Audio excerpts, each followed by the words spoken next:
I waited, not just in the physical sense, but emotionally, mentally, and spiritually. Every time they didn't call, every time they chose silence over speaking, I excused it.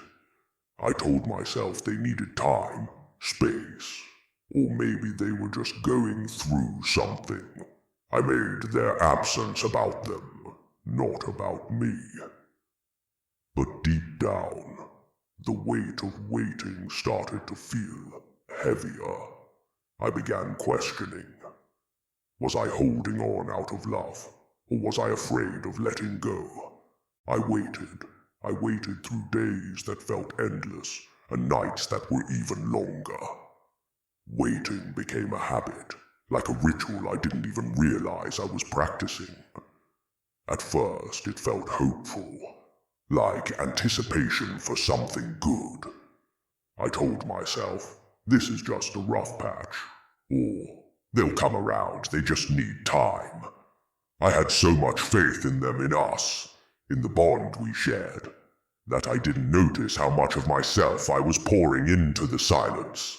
Each day, I looked for signs, small clues that maybe today would be the day they'd show me they cared as much as I did. A text that might come through late in the evening, a fleeting smile when we crossed paths, a word or gesture that made me think, see, they haven't forgotten me.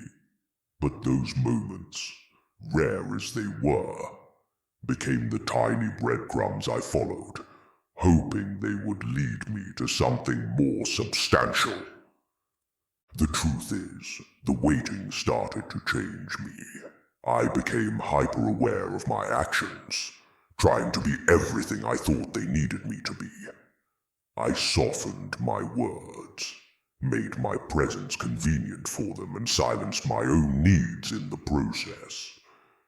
It wasn't that I didn't have boundaries, I did, but they became so flexible, so easy to stretch, that they stopped feeling like boundaries at all.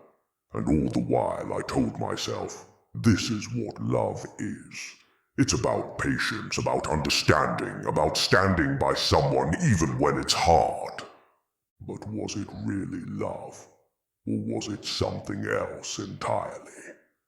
I started to wonder if my waiting was more about fear than faith. Fear of what it would mean if I let go. Fear of who I would be without them. Fear that all the time and energy I had invested would feel wasted if I walked away. These thoughts came in whispers at first, but the longer I waited, the louder they became. Still, I pushed those thoughts aside. I focused on their potential, on the version of them I believed in. They're going through something, I told myself. They don't mean to pull away. I made excuses for their distance, for their lack of effort, for the way they seemed to show up only when it suited them. I convinced myself that their behavior wasn't about me, that it was just a phase, a challenge we would overcome together. But as the days turned into weeks, and the weeks into months, I started to feel the weight of it all. Waiting wasn't just a passive act. It was exhausting. It consumed my thoughts, my energy, my emotional reserves. I found myself second-guessing everything. Should I reach out again? Or would that make me seem too needy? Should I tell them how I'm feeling? Or would that push them further away? Every interaction became a careful calculation, a delicate balance of trying to be honest, while also not wanting to disrupt whatever fragile connection we still had.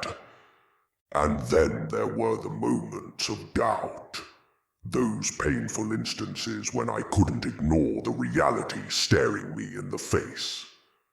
The times when I needed them and they weren't there. The times when I reached out and got nothing in return.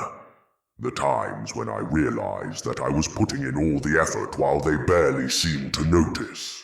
Each of those moments felt like a small crack in the foundation of what I thought we had. But still, I held on. I told myself that cracks could be repaired, that we just needed more time. Looking back, I see how much I romanticized the act of waiting. I made it a symbol of my love, of my loyalty, of my commitment to them. But the truth is, waiting wasn't noble. It was draining. It wasn't about love. It was about fear. And as much as I wanted to believe that my patience would eventually pay off, there was a growing part of me that started to question if it ever would. Even then, I wasn't ready to let go. I wasn't ready to admit that my waiting wasn't building something stronger, but was instead keeping me stuck in a place of uncertainty and pain. So I waited some more. I waited for the day they would finally see me, appreciate me, choose me. But the longer I waited, the more I started to lose sight of myself.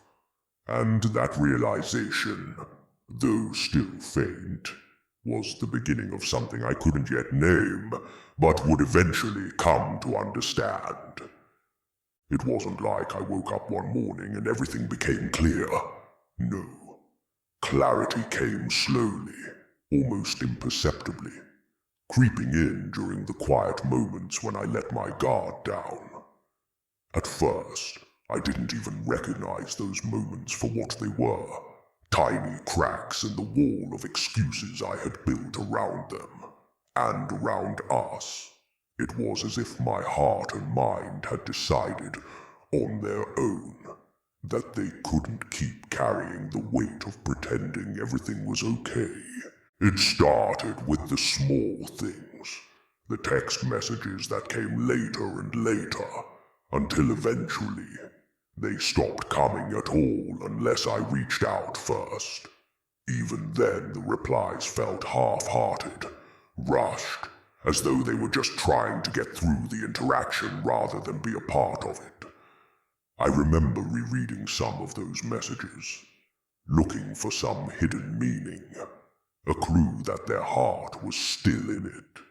But there wasn't one. Their words were just that. Words. Nothing more. Nothing less. Then there were the missed calls. The times I reached out because I needed someone to talk to, someone to lean on, and the call went unanswered.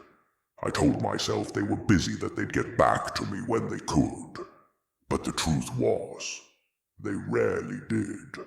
And when they finally did call or text back, it wasn't with the warmth or concern I had hoped for. It felt obligatory, like a task they were checking off their list. And every time it happened, I felt a little smaller, a little more invisible. The cancellations were harder to ignore. Plans we made, plans I looked forward to, plans I thought mattered to both of us, cancelled at the last minute with barely an apology. Something came up, they'd say, and I'd nod, forcing myself to understand. But how many somethings could there possibly be? How often could things just come up when someone truly cared? I began to notice the pattern, even if I wasn't ready to admit it to myself. I was a convenience, not a priority. They saw me as an option, but I was treating them as my entire world. It wasn't just their actions. It was the absence of what I needed most. The lack of effort. The lack of reciprocity. The lack of even the simplest gestures that showed I mattered to them. I started to think back on our time together, on all the ways I had shown up for them. I remembered the nights I stayed up late just to listen to their worries, even when I was exhausted. The times I rearranged my schedule to make room for them, no matter how inconvenient it was for me. The countless ways I tried to show them, in both big and small ways, that they were loved. But when I looked for evidence that they had done the same for me, I came up empty-handed. At first, I tried to rationalize it. Maybe they didn't know how to show love the way I did. Maybe they were dealing with things they didn't know how to talk about. Maybe they were just bad at communicating. I clung to those maybes because they gave me hope. Hope that this wasn't as one-sided as it felt. But the maybes started to wear thin, especially when the same patterns repeated themselves over and over again. No matter how much grace I extended, no matter how much understanding I offered, nothing changed. The most painful realizations came in the quiet moments, when I wasn't actively trying to make excuses for them, sitting alone after another cancelled plan, watching my phone screen light up with notifications from everyone except them, feeling the weight of their absence in the spaces where their presence used to be. It was in those moments that I started to see the truth. I was fighting for something they weren't fighting for. I was holding on to a version of them, of us, that existed only in my mind. There was one moment in particular that stands out. It wasn't dramatic. There was no shouting, no tears, no confrontation. It was just a normal day, and I was scrolling through old photos on my phone. I came across a picture of ours from what felt like a lifetime ago. We were smiling, arms wrapped around each other, and I remember thinking how happy I looked in that photo, but then I thought about the last time we were together and how different it felt, how distant they had been, how hard I had tried to bridge the gap between us, and how little effort they had made in return. The contrast was stark, and it hit me like a punch to the gut. I realized I had been clinging to that old version of us, to the happiness captured in that photo, while ignoring the reality of who we had become. It was a series of realizations like that, piling up one after the other, that finally broke through my denial. The more I reflected, the more I saw how much I had been giving and how little I had been receiving in return. And it wasn't just about effort. It was about respect, about care, about love. The kind of love that shows up, that stays, that chooses you, even when it's hard. I started to see that I had been settling for crumbs when I deserved the whole meal. But even as the truth became harder to ignore, I wasn't ready to act on it. The weight of those realizations was overwhelming, and part of me still hoped I was wrong. Part of me still wanted to believe that they would wake up one day and realize what they had in me. That they would change, that they would start showing up the way I needed them to. But another part of me, a quieter, braver part, was starting to understand that I couldn't keep waiting for something that might never come. Late at night, when the world was quiet and distractions faded away, I found myself alone with my thoughts. It was in these moments that the real conversations began, not with them, but with myself. I would replay every interaction, every word, every silence, searching for answers that never came. The questions swirled in my mind, relentless and unyielding. Why am I still holding on? What am I waiting for? Is this love, or is it something else entirely? At first, those conversations were gentle, almost reassuring. I told myself the story I had repeated so many times before, the one I had come to believe as truth. They're just going through a hard time. I would whisper into the dark.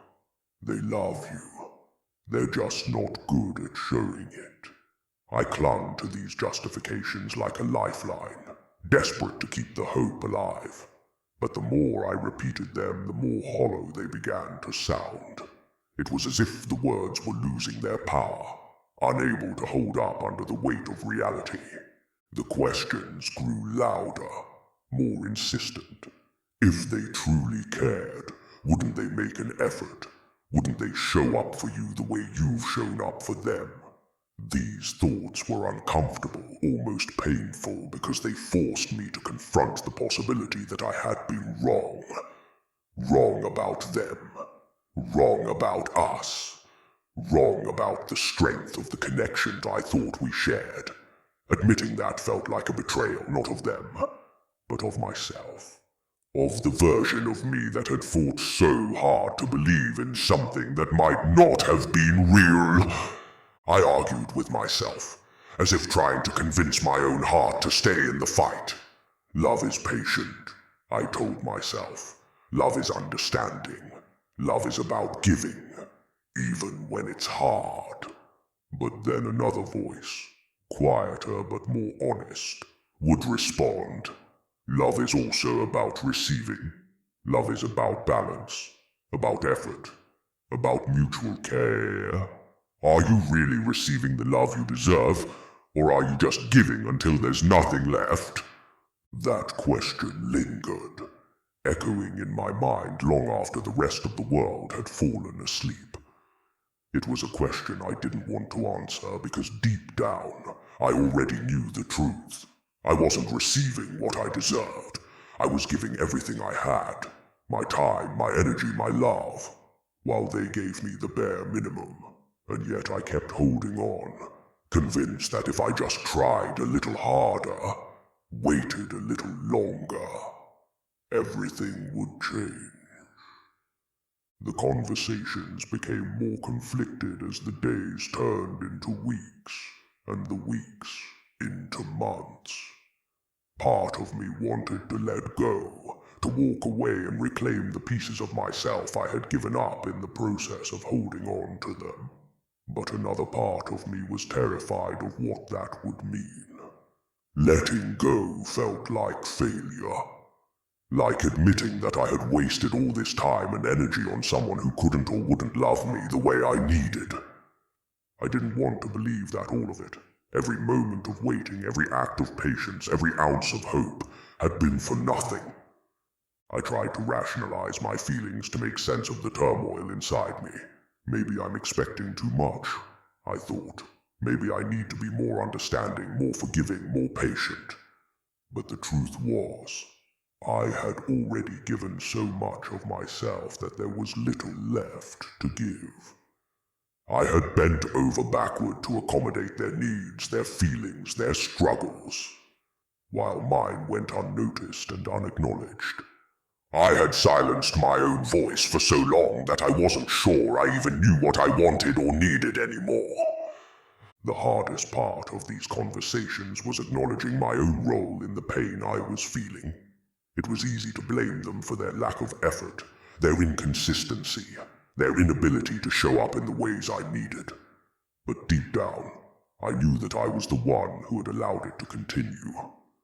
I was the one who had chosen to stay, to keep giving, to keep waiting, even when the signs were clear that they weren't willing to meet me halfway. Admitting that was painful, but it was also necessary. I couldn't keep blaming them for choices that were ultimately mine to make. I began to ask myself different questions. Questions that shifted the focus from them to me. What do I want? What do I deserve? What am I willing to accept? These questions were harder to answer because they forced me to confront my own worth, my own needs, my own boundaries, or lack thereof. I realized that I had been so focused on holding on to them that I had lost sight of myself. I had become so consumed with proving my love and loyalty that I had forgotten to ask if they were doing the same for me. The conversations weren't easy. They were messy, emotional, and often left me feeling more confused than before. But they were also necessary. They forced me to look at the situation with honesty, to strip away the excuses and justifications and see things for what they really were.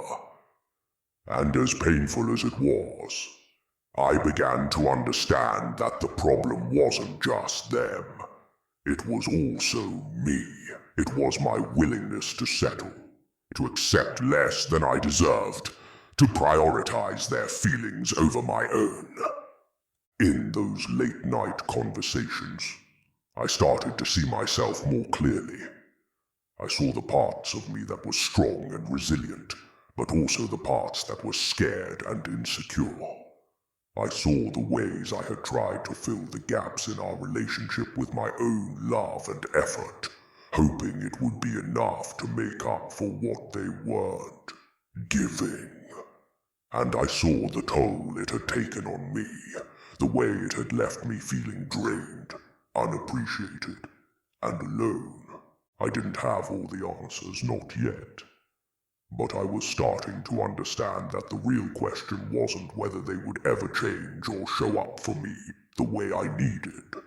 The real question was whether I was willing to keep waiting, to keep sacrificing my own happiness and well-being for the hope of something that might never come. And as much as it hurt to admit, I was beginning to realize that the answer might be no. Letting go wasn't a single decision. It was a series of moments, each one pulling me closer to the edge of a reality I didn't want to face. It wasn't clean or straightforward. It was messy, emotional, and deeply personal. It wasn't about waking up one morning and deciding I was done. It was about acknowledging piece by painful piece that holding on was hurting me more than letting go ever could. At first, I fought it with everything I had. The idea of letting them go felt impossible, like cutting off a part of myself. They had been such a significant presence in my life, even if that presence had grown distant. Letting go felt like giving up, like admitting failure, and I wasn't ready to face what that meant. I told myself that love was about perseverance, about standing by someone even when it was hard. But as much as I wanted to believe that, I couldn't ignore the nagging feeling that my perseverance was one-sided, that I was standing alone while they had already walked away. The pain of letting go wasn't just about losing them. It was about losing the future I had imagined with them. I had built so many dreams around the idea of us, dreams that felt as real as anything tangible. I had pictured milestones we would share, memories we would create, a life we would build together. Letting go meant dismantling all of that, piece by piece, and facing the reality that those dreams would never come to pass. It was like grieving a loss, not just of a person, but of an entire world I had created in my mind. What made it even harder was the hope that lingered, stubborn and persistent. Even as I began to accept the truth, there was a part of me that clung to the idea that things could still change. What if I'm giving up too soon? I wondered. What if they just need a little more time? That hope was both a comfort and a curse, keeping me tethered to something that was already slipping away. It was hard to let go of hope, because it had been my anchor for so long, the thing that kept me going when everything else felt uncertain. The process of letting go was slow and filled with contradictions. Some days, I felt resolute, confident that I was making the right choice. Other days, I found myself backtracking, second-guessing, wondering if I was making a mistake.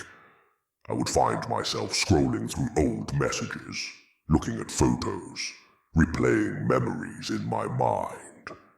Those memories were bittersweet, a mix of happiness and heartache, and they made it hard to move forward. It felt like I was trying to let go of something that was still so deeply a part of me. There were moments when I wanted to reach out to them, to tell them how I was feeling, to see if they would fight for us. But then I would stop myself, knowing that I had already done that so many times before. Each time, their response had been the same, distant, indifferent, as if my pain didn't matter to them. I realized that reaching out again would only prolong the inevitable, keeping me trapped in a cycle of hope and disappointment. It was a hard truth to accept, but I knew that the closure I was seeking wouldn't come from them. It had to come from me. Letting go also meant facing the fear of what came next. Without them, there would be a void, a silence that I wasn't sure how to fill. They had been such a constant presence in my thoughts, even when they weren't physically there. I wasn't just letting go of them. I was letting go of the version of myself that had revolved around them. It was scary to think about who I would be without them, but it was also an opportunity to rediscover myself, to find out what I truly wanted and needed. The pain wasn't just emotional, it was physical. My chest felt heavy, my stomach churned, and tears came at the most unexpected moments. I would hear a song, see a place we had been together, or stumble across something they had given me, and the ache would come rushing back. It was a constant reminder of what I was losing, and it made the process feel endless. But even in the midst of that pain, there were small moments of clarity, glimpses of the freedom that letting go could bring. One of the hardest parts was forgiving myself. Forgiving myself for holding on for so long, for ignoring the signs, for giving so much to someone who didn't give enough in return. I had been so hard on myself, replaying every mistake, every moment of doubt as if I was solely to blame for the way things had turned out. But as I started to let go, I realized that forgiveness was an essential part of the process. I couldn't move forward if I was still carrying the weight of my own guilt and regret. Letting go wasn't about erasing them from my life or pretending they never mattered. It was about accepting that they had played an important role in my story, even if they weren't meant to stay. It was about finding the strength to say, I love you, but I love myself more. It was about choosing to prioritize my own well-being, my own happiness, instead of waiting for someone else to provide it.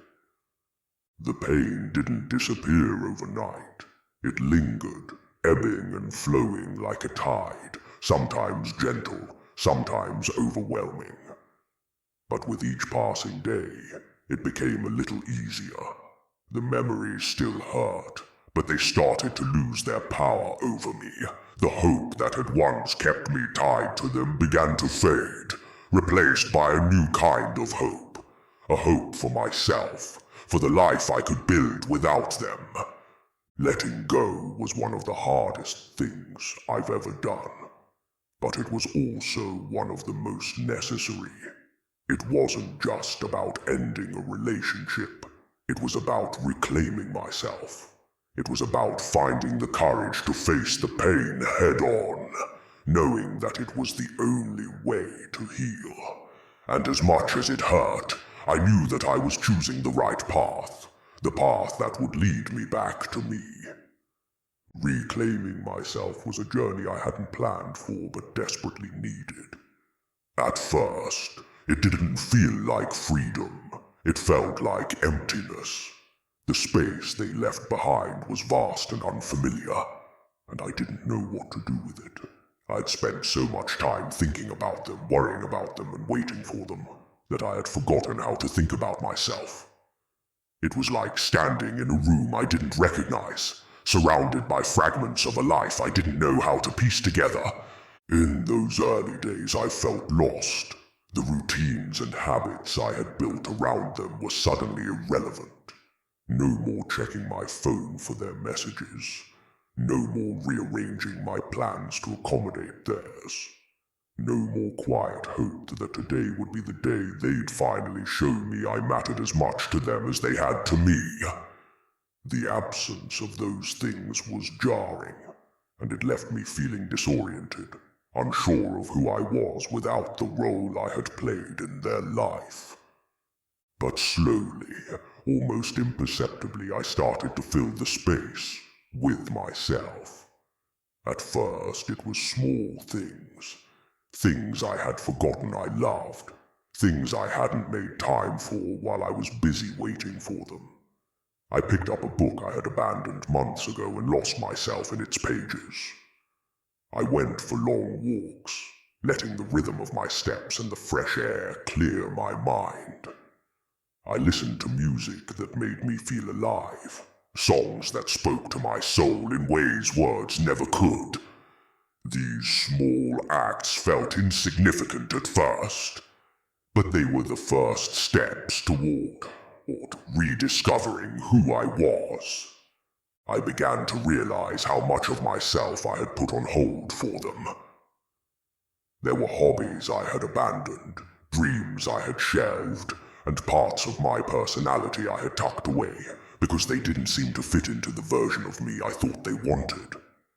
Reclaiming those parts of myself felt like unearthing buried treasures, like finding pieces of a puzzle I didn't even know was incomplete. I remembered how much I loved to paint, to cook, to write, to explore new places. I started doing those things again, not for anyone else, but for me. Reclaiming myself also meant confronting the ways I had diminished my own worth. I had spent so much time trying to be what they needed, trying to earn their love and attention, that I had forgotten to ask if they were earning mine. I started to see the ways I had undervalued myself, the ways I had settled for less than I deserved. It was a painful realization, but it was also empowering. I began to set boundaries, not just with others, but with myself. I promised myself that I would never again give so much of myself to someone who didn't value me in return. There were moments of doubt, of course. Moments when I questioned if I was doing the right thing, if I was being selfish or unforgiving. But those moments became fewer and farther between as I continued to focus on myself. I started to feel a sense of peace I hadn't felt in a long time. A peace that came from knowing I was prioritizing my own well-being, my own happiness. It wasn't about shutting others out or closing myself off to love. It was about learning to love myself first, to fill my own cup before offering it to someone else.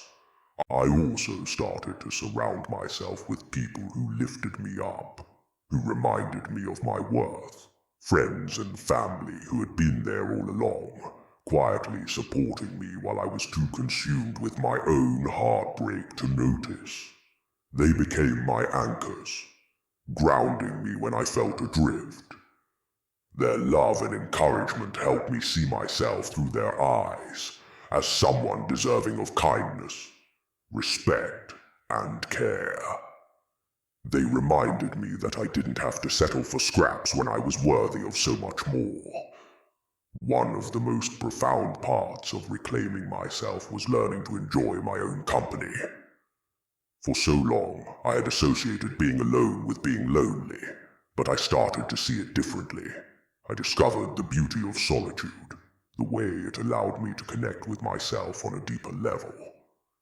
I began to appreciate the quiet moments, the freedom to do things on my own terms.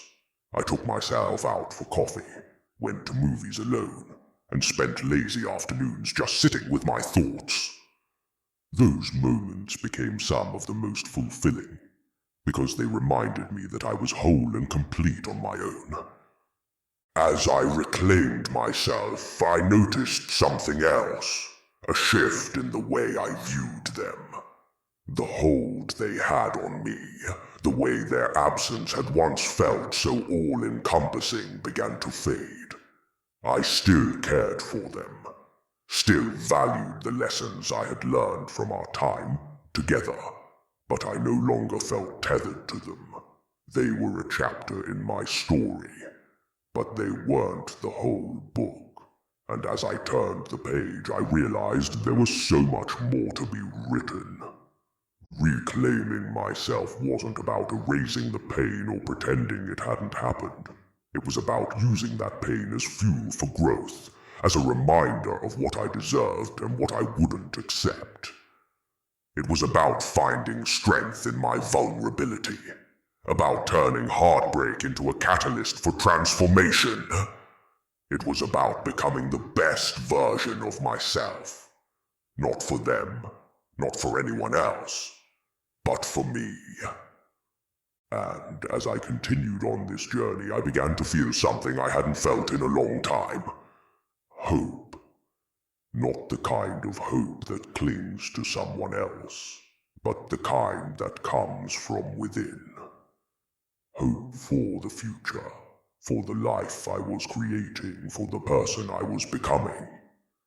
It was a quiet, steady hope, one that reminded me that I was capable of so much more than I had ever believed, and for the first time in a long time I felt truly free.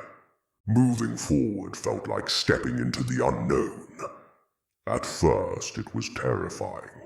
Letting go had been hard enough, but now I was faced with the question of what came next. The path ahead was unmarked, and I had no map to guide me. But there was also a sense of possibility in that uncertainty, a freedom I hadn't fully grasped until I started to take those first tentative steps forward. I didn't wake up one day and suddenly feel over it. Healing isn't like that. It's not a switch you flip or a finish line you cross. It's more like the slow and steady rising of the sun. Gradual, almost imperceptible at first, but undeniably transformative. There were moments when I still felt the ache of what I had lost. Moments when I caught myself reaching for my phone to text them or wondering what they were doing. But those moments became less frequent over time, and when they did come, they didn't hold the same weight they once did. Moving forward meant learning to trust myself again. For so long, I had doubted my own instincts, silenced my own needs, and second-guessed my own worth. Rebuilding that trust took time. I had to remind myself that I was capable of making good choices, that I could create a life that was fulfilling and meaningful, without relying on someone else to complete me. It wasn't always easy. I had grown so used to looking for validation outside of myself that learning to find it within felt foreign at first. But with each decision I made, each step I took, I began to feel a little stronger, a little more confident. One of the most important lessons I learned was the value of self-compassion. I had spent so much time being hard on myself, replaying my mistakes, and wondering what I could have done differently. But moving forward required me to let go of that guilt and give myself permission to be human. I realized that I had done the best I could with the knowledge and resources I had at the time. And while I couldn't change the past, I could choose to carry its lessons with me instead of its pain. As I moved forward, I started to see the world differently. I noticed things I hadn't paid attention to in a long time. The way the sunlight filtered through the trees, the sound of birdsong in the morning, the simple joy of a good cup of coffee. These small moments of beauty reminded me that life is full of wonder, even in the midst of heartache. They grounded me, helped me stay present, and reminded me that there was still so much to appreciate and look forward to. I also started to dream again, not about a future with them, but about a future for myself. I thought about the things I wanted to do, the places I wanted to go, the goals I wanted to achieve. For so long, my dreams had been intertwined with theirs, and it took time to untangle them. But once I did, I realized how much I had been holding back, how many possibilities I had ignored because I was so focused on trying to make things work with them. Moving forward meant reclaiming those dreams and daring to believe that they were still possible. The more I embraced this new chapter, the more I began to understand that letting go wasn't about losing. It was about making space. Space for new experiences, new connections, and new opportunities. It was about creating room for the life I wanted. One that wasn't defined by someone else's presence or absence. It was about recognizing that my happiness, my peace, and my fulfillment were my responsibility, and that I had the power to cultivate them. There were moments of joy that surprised me. Moments when I laughed without thinking about them or felt a sense of contentment I hadn't expected. Those moments were like glimpses of the person I was becoming. Someone who was resilient, whole, and unafraid to move forward. They reminded me that healing isn't about forgetting. It's about integrating what you've been through and allowing it to shape you into someone stronger and wiser. Eventually, I reached a point where I could think about them, without feeling the sharp sting of loss. I still cared for them in a way, still appreciated the good times we shared, but they no longer held the power to define my happiness. They were a chapter in my story, but my story was far from over, and as I looked ahead, I felt a sense of excitement for what was to come, a feeling I hadn't allowed myself to experience in a long time.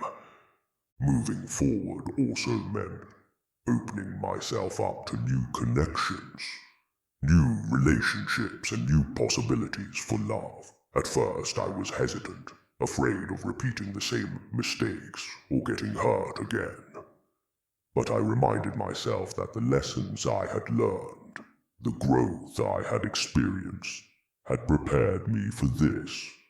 I wasn't the same person I had been before, and I trusted myself to navigate whatever came next with clarity and confidence. As I continued on this journey, I realized that moving forward wasn't just about letting go of them. It was about embracing myself. It was about celebrating the strength it took to walk away, the courage it took to heal, and the resilience it took to keep going. It was about recognizing that I was enough, just as I was, and that my worth wasn't tied to anyone else's presence or approval. Moving forward didn't mean that I wouldn't face challenges or setbacks. It didn't mean that I wouldn't sometimes feel the pang of what I had lost. But it did mean that I was no longer defined by those feelings, no longer held back by the past. I had learned to carry my pain with grace, to let it be a part of my story without letting it control me. In the end, moving forward was about reclaiming my power, my agency, and my life. It was about choosing to focus on what I could control, my own actions, my own choices, my own happiness, and letting go of what I couldn't. It was about stepping into the future with open arms, ready to embrace whatever came next, knowing that I had the strength to handle it. And for the first time in a long time, I felt free. Free to be myself, free to dream, free to love again. Not because I needed to, but because I wanted to.